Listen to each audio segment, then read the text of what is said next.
अस्सलाम वालेकुम। कंटिन्यूज के साथ मैं हूं शमीम आरा। एक नज़र डालते हैं अब तक की हेडलाइन पे।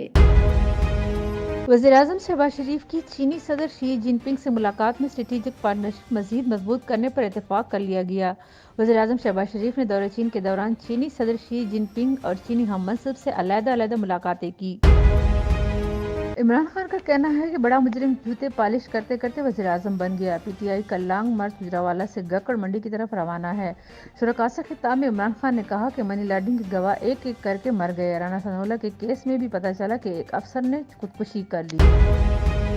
पीटीआई रहनुमा असद उमर ने एक बार फिर साइफर की तहकीकात के लिए जुडिशल कमीशन का मुतालबा कर दिया। फैसलाबाद में मीडिया से गुफ्तगू करते हुए असद उमर ने कहा कि जब अवाम के फैसले अवाम को ना करने दिए जाए तो नफरतें पैदा होती है। वज़ीर आला पंजाब चौधरी परवेज़ इलाही ने फाइनेंशियल मैनेजमेंट एक्ट से मुतालिक उमूर जल्द तय करने की हिदायत कर दी। वज़ीर आला पंजाब चौधरी परवेज़ इलाही की ज़ेर सदारत आला सतह का इजलास हुआ। इजलास में फाइनेंशियल मैनेजमेंट एक्ट का जायजा लिया गया। चौधरी परवेज़ इलाही ने इससे मुतालिक उमूर जल्द तय करने की हिदायत की। SSU की 46 कमांडोज की इस्तिदा दहशतगर्दी तरबियत मुकम्मल हो गई है। नेवल ऑपरेशन ट्रेनिंग सेंटर में पासिंग आउट परेड का इनेकाद किया गया।